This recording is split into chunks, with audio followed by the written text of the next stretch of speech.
আপোনাৰ হাতত যদি আছে 200 টকাৰ নোট তেন্তে আপোনাৰ বেয়া খবৰ বন্ধ হ'ব 200 টকাৰ নোট জাৰি কৰিলে আৰবিআই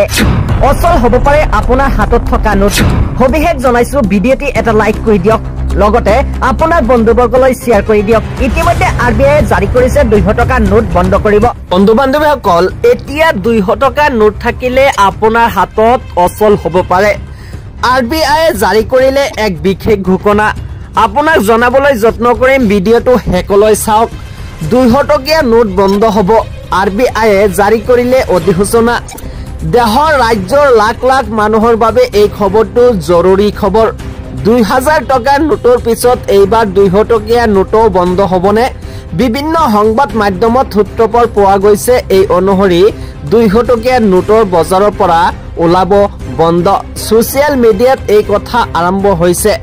শব্দটো ভাৰতীয় ৰিজাৰ্ভ বেংক এক অধিসূচনাত জাৰি কৰিছে নিশ্চয় আপুনি বিমুদ্ৰাকৰণ দিনটো পাহৰা নাই এটিএমৰ সন্মুখত সেই দীঘলীয়া শাৰীটো দিনটো নিঃসন্দেহে ভাৰতৰ ইতিহাসত অন্যতম গুৰুত্বপূৰ্ণ দিন আছিল সেই সময়ত আমি দেখিছিলো কেনেকৈ আৰবিআইয়ে ক্ৰমাগত বজাৰৰ পৰা 200 টকাৰ নোট বন্ধ কৰি দিছিল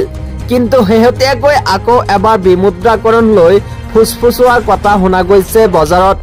বিভিন্ন সূত্ৰৰ পৰা বাতৰি আহিছে যে 2000 টকাৰ নোটৰ পিছত ভাৰত চৰকাৰে শীঘ্ৰে 200 টকাৰ নোটৰ বাবে বন্ধ কৰিব পাৰে প্ৰসংগগতে ভাৰতীয় বজাৰৰ এই মুহূৰ্তত আটাইতকৈ সাধাৰণ নোট হৈছে 500 টকা আৰু 200 টকাৰ নোট আপুনি নিশ্চয় লক্ষ্য কৰিছে যে প্ৰায় সকলোবোৰ পকেটত 200 টকা আৰু 500 টকাৰ নোট থাকে গতিকে মোদী চৰকাৰে এই নিষেধ কৰিবলৈ ওলাইছে সেই হসানে মিছা সবিশেষ জনাইছো এতিয়া ৰিজাৰ্ভ বেংকে এই বিষয়ত এটা ডাঙৰ আপডেট দিছে আপোনালোকে যদি